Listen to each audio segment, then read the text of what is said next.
부활절을 맞으신 여러 성도님들 가정에 부활의 기운, 새 생명의 기운이 충만하기를 진심으로 기원합니다. 특히 아직도 침몰설 안에 갇혀서 구조되지 못하고 있는 수많은 실종자들, 어린 학생들 위해 부활하신 주님의 기적이 함께 하시기를 진심으로 빌어마지 않습니다.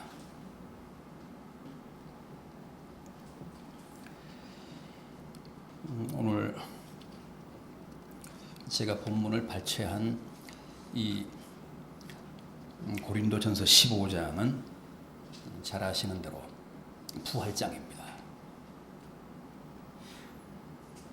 주제가 처음부터 끝까지 부활입니다. 그렇다면 오늘 본문 51절 상반절에 나온 비밀은 무슨 비밀일까요? 보라, 내가 너희에게 비밀을 말하겠다. 비밀을 말하노니 그랬죠. 무슨 비밀이요? 당연히 부활의 비밀입니다. 지금부터 내가 너희에게 부활의 비밀을 발설하겠다. 부활의 비밀을 알리겠다. 이제 그런 말씀입니다. 부활이 뭡니까? 부활이요. 죽었다가 다시 살아나는 겁니까?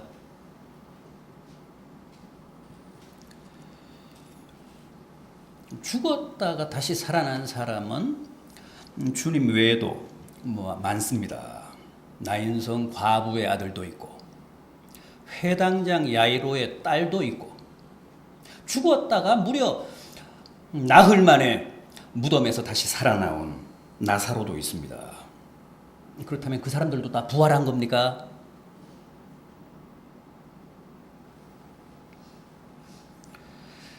이 고린도전서 15장 20절 혹은 23절에도 나옵니다. 보면 주님이 부활의 첫 열매라고 합니다. 주님이 부활의 첫 케이스라는 겁니다. 주님이 부활의 효시라고 합니다. 그건 무슨 뜻입니까?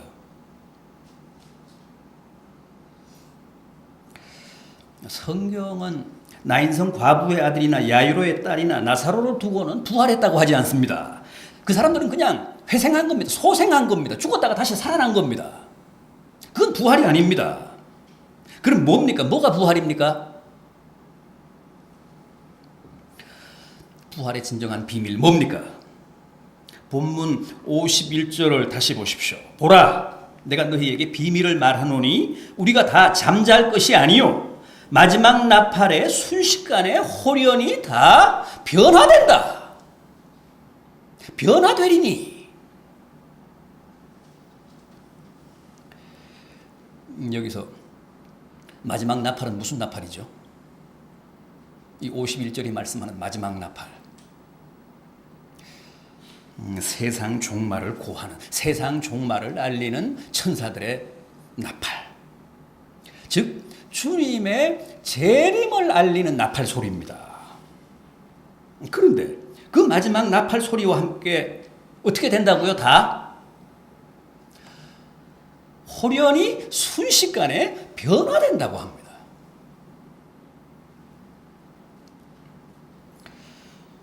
여러분, 변화가 부활입니다. 변화가 부활의 핵심입니다. 변화가 부활의 비밀입니다. 마지막 나팔 소리와 함께 우리가 다 변한다는 거예요. 이어지는 52절 보십시오. 죽은 자들이 더 이상 썩지 아니할 것으로 다시 살아나고. 지금은 우리가 살다가 죽잖아요. 그러면 순식간에 이게 다 이 육체가 이 살이 다 분해가 썩습니다. 그래서 흙으로 다시 환원이 됩니다. 그러나 마지막 나팔과 함께 부활하면 그때는 절대로 썩지도 않고 더 이상 죽지도 않는 신령한 몸, 신령한 육체로 신비한 몸으로 다시 변화됩니다. 이어지는 53절 보십시오. 이 썩을 것이 반드시 썩지 아니할 것을 입겠고 이 죽을 것이 죽지 아니함을 입을 것이로다.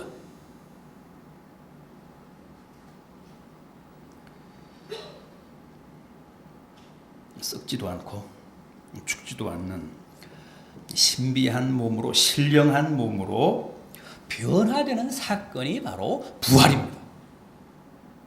그게 부활의 진수입니다. 그게 성경이 말씀하는 바울이 가르치는 부활의 비밀입니다.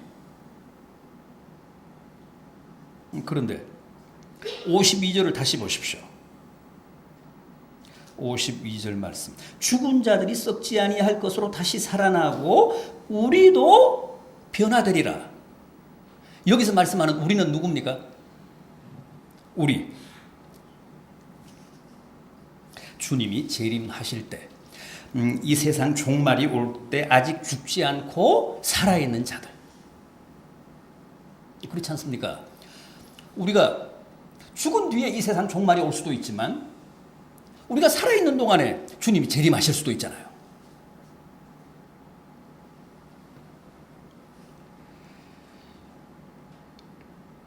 그러니까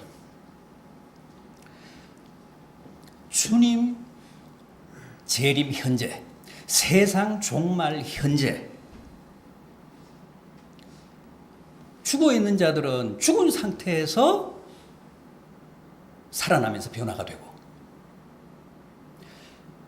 아직 살아있는 사람은 살아있는 상태로 부활합니다. 살아있는 상태로 변화됩니다.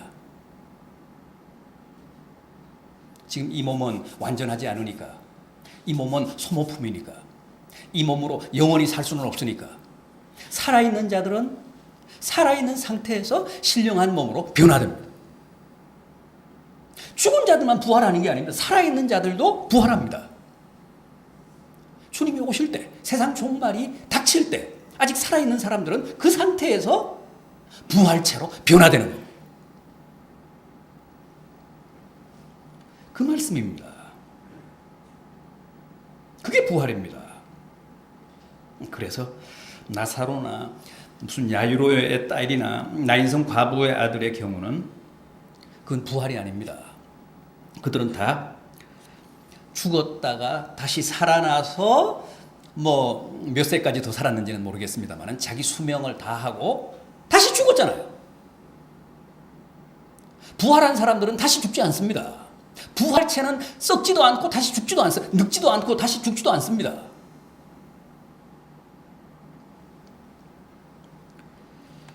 그래서 그 사람들은 부활한 사람들이 아닙니다. 유식한 말로 하면 부생했다. 부활이 아니라 부생, 무슨 회생, 소생.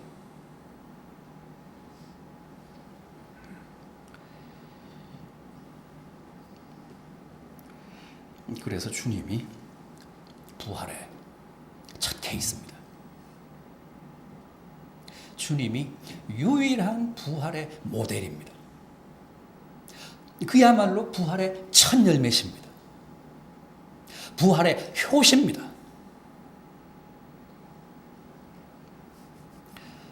주님은 영으로 승천하신 게 아닙니다. 부활체로 승천하셔서 지금도 영으로 하늘에 계신 게 아니라 부활체로 하늘에 계십니다.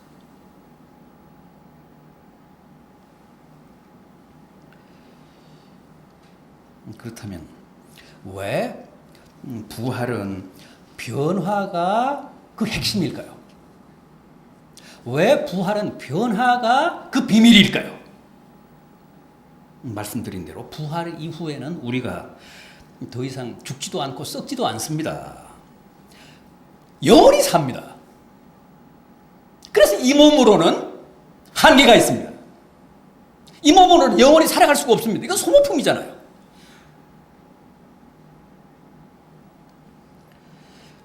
그래서 신령한 몸으로 영원히 살 수 있는 부활체로 변화되어야 합니다. 그게 필수입니다. 53절 보십시오. 이 썩을 것이 반드시 썩지 않을 것을 아니할 것을 입겠고 이 죽을 것이 죽지 아니함을 입으리로다. 이 썩을 몸이, 이 죽을 몸이 부활을 통해서 영원한 몸으로, 절대 썩지 않고 절대 죽지 아니할 몸으로 다시 갈아입어야 합니다. 곤충들이 탈피를 하듯이. 그래서 변화가 필수 불가결하다는 겁니다. 영생에는 부활이 절대적인 요건입니다. 전제입니다. 이 몸에서 우리가 탈피를 해야 합니다. 그래서 영원한 몸으로, 신령한 몸으로 변신을 해야 합니다. 그래서 부활의 진수는 변화에 있습니다. 단순히 죽었다가 살아나는 게 부활 아닙니다. 그건 소생입니다.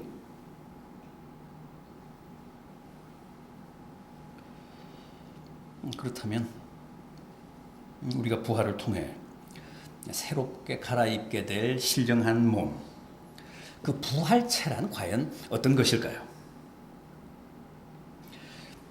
바울은 이 고린도전서 15장 35절 이하에서 무슨 말씀합니까? 어떤 비유를 제시합니까? 꽃씨와 꽃을 얘기합니다. 부활체가 궁금하냐? 그러면 꽃씨와 꽃을 생각해봐라.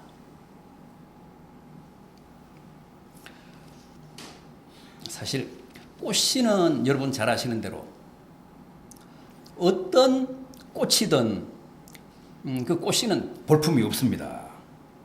아름다운 씨앗은 없습니다. 다 별로입니다. 코스모스 씨, 때가 낀 손톱을 깎아놓은 것 같잖아요.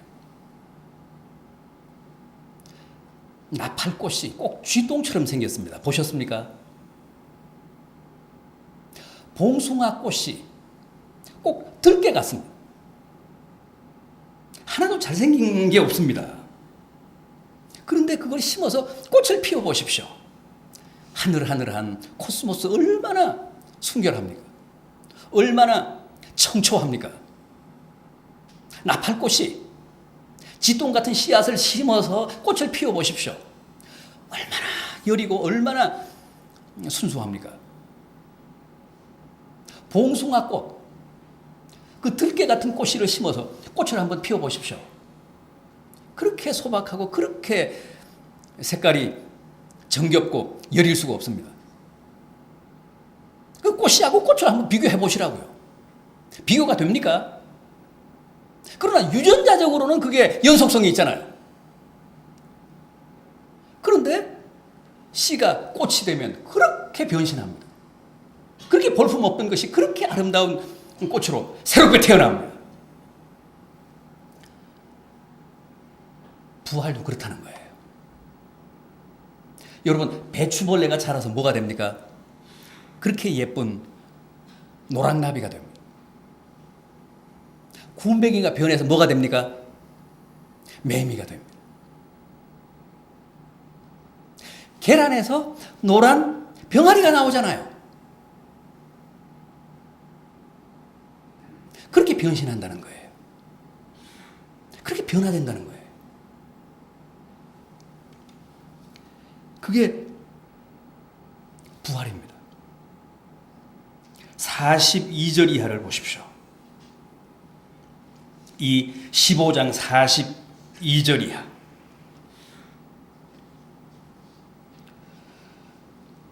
죽은 자의 부활도 그와 같으니 썩을 것으로 심고 썩지 아니할 것으로 다시 살아나며 욕된 것으로 심고 영광스러운 것으로 다시 살아나며 약한 것으로 심고 강한 것으로 다시 살아나며 육의 몸으로 심고 신령한 몸으로 다시 살아나나니 육의 몸이 있은즉 또 영의 몸도 있느니라.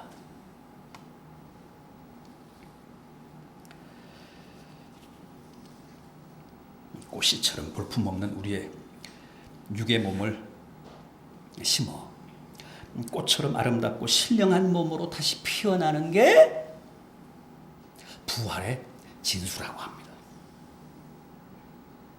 그때는 누구나 다 가장 완전하고 가장 이상적이고 가장 아름다운 모습으로 변합니다.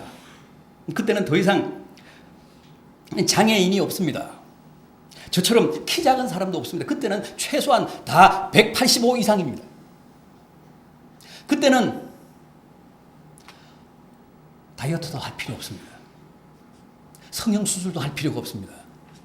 다 전지현같이, 다 산소 같은 여자인 이영애같이 변합니다.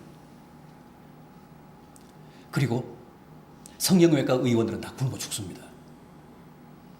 그게 부활의 세계입니다. 그게 부활입니다. 그게 부활의 진수입니다.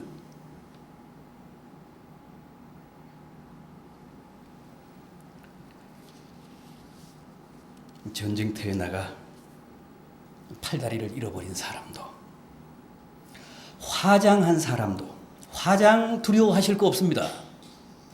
부활 못할까 봐 어떤 분은 화장하지 말라고 유언하고 돌아가셔요. 그런 염려하지 마십시오.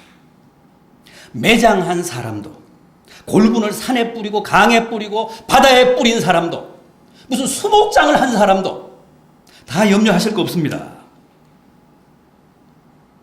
그 원자와 분자가 이 우주 공간 어디엔가 떠 있다가 마지막 나팔 소리와 함께 쫙 모여서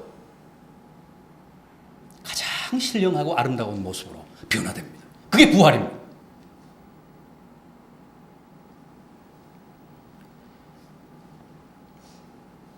그때는 우리의 병든 마음도, 혼미한 정신도, 전도된 가치관, 세계관도 다 새롭게 변화됩니다. 인간관계도, 가족관계도 다 변합니다. 가장 이상적인 관계, 가장 아름다운 관계로 재편됩니다. 물론 의식의 연속성은 있습니다.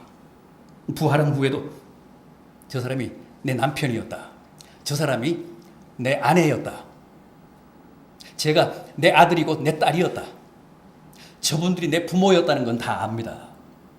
의식은 있습니다. 의식의 연속성은 보장이 됩니다. 그러나 그때는 지금과 같은 혈연 그런 의식으로 가족관계가 연장되지는 않습니다. 하나님 아버지를 중심으로 모두가 한 가족이 되고 한 형제가 됩니다. 어떤 분은 부활한 후에도 지금의 남편, 지금의 아내와 같이 살거나 서로 만나게 된다면 자기는 부활하고 싶지 않다고 합니다. 부활하지 않고 그냥 지내겠다고 합니다. 또 거기서 빚쟁이를 만나거나 자기가 배신한 첫사랑을 만나면 어떨까 하고 두려워하는 사람도 있습니다. 걱정하지 마십시오. 그때는 이미 다 가장 아름다운 마음으로 변해 있고 가장 아름다운 생각으로 변해 있기 때문에 누구도 더 이상 두렵지 않고 누구도 더 이상 피할 이유가 없게 되어 있습니다. 주님은 부활할 때는 장가도 아니가고 시집도 아니가고 하늘에 있는 천사들과 같이 된다고 하셨습니다. 인간관계, 부부관계, 가족관계의 질서가 전혀 새롭게 변화된다는 말씀입니다. 천사와 같아진다고 합니다. 그게 부활의 세계입니다. 그러니까 일체 두려워하시지 말고 기꺼이 부활하십시오. 누구를 만나도 상관없습니다. 다 한 형제고 한 자매입니다. 마냥 영원히 행복할 뿐입니다.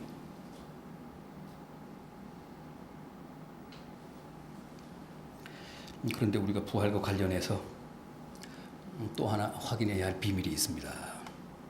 여러분, 주님이 며칠 만에 부활하셨죠? 사흘 만에 부활하셨습니다. 성금요일에 십자가에 달리시고 운명하셔서 오늘 새벽에 무덤을 깨고 죽음의 권세를 이기시고 부활하셨습니다. 사흘 만에 부활하셨습니다. 왜 사흘 만에 부활하셨을까요? 왜 이틀이나 나흘이 아니고 사흘일까요?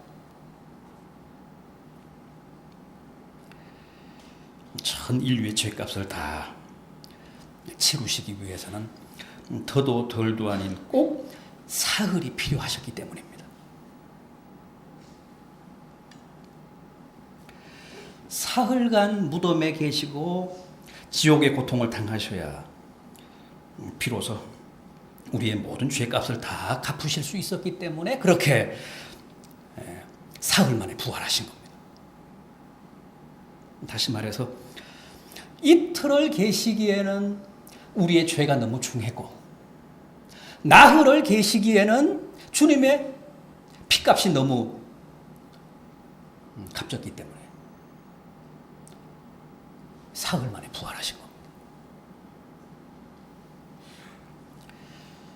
그래서 우리는 주님의 부활을 통해 주님이 내 죄 문제를 완벽하게 해결하셨다는 사실을 확신해야 합니다. 주님의 부활이야말로 내 구원의 확실한 물증이고 확증입니다.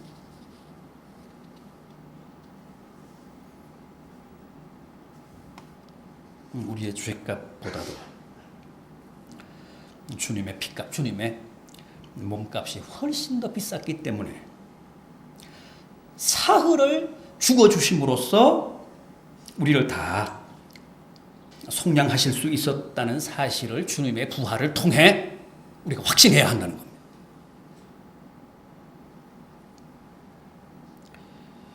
주님은 단 3일간의 죽음으로도 전 인류의 죄값을 다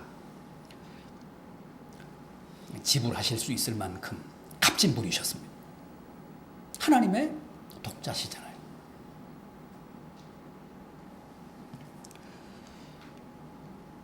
하나님께는 전 인류를 다 주고 이 우주 만물을 다 준다고 해도 결코 바꿀 수 없는 존재가 주님이십니다. 그만큼 하나님께는 값진 존재입니다.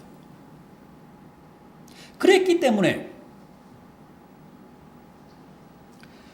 주님 한 분이 불과 사흘 죽어주시는 것으로 전 인류의 죄값을 다 갚으실 수 있었습니다. 주님의 죽음으로 우리의 죄 문제를 해결하실 수 없었다면 아마 부활하시지 못했겠죠. 그런데 사흘 만에 부활하셨다는 사실은 충분히 우리의 죽음의 문제, 허무의 문제, 영원한 멸망의 문제를 사흘간 지옥의 고통을 당하시면서 다 해결하셨다는 뜻입니다. 그래서 주님의 부활은 우리의 속량의 담보입니다. 물증입니다.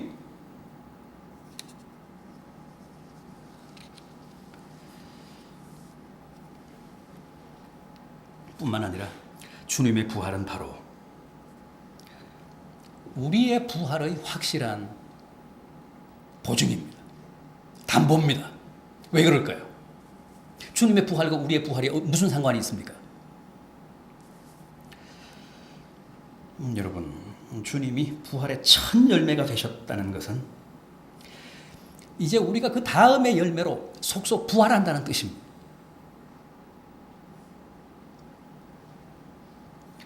과수원 하시는 분들이 사과나무, 배나무, 포도나무를 심어놓고 첫 열매 달리기를 학수고대 하잖아요. 왜 그렇습니까? 첫 열매가 달리면 이제 그 다음 해부터 계속 줄줄이 달립니다.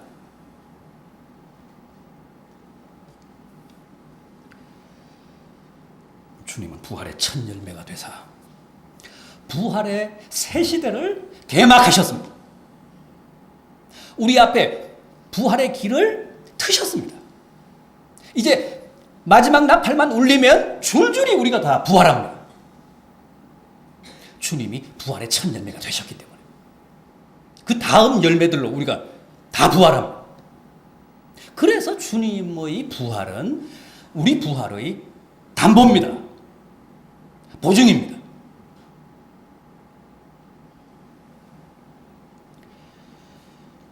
주님의 부활 앞에서 두 가지를 꼭 확신하십시오. 주님이 부활하심으로써 내 죄를 완벽하게 해결하셨구나. 또 주님이 부활의 첫 열매가 되심으로써 이제 나도 마지막 나팔 소리와 함께 부활하겠구나. 그런 확신을 가지시라는 겁니다.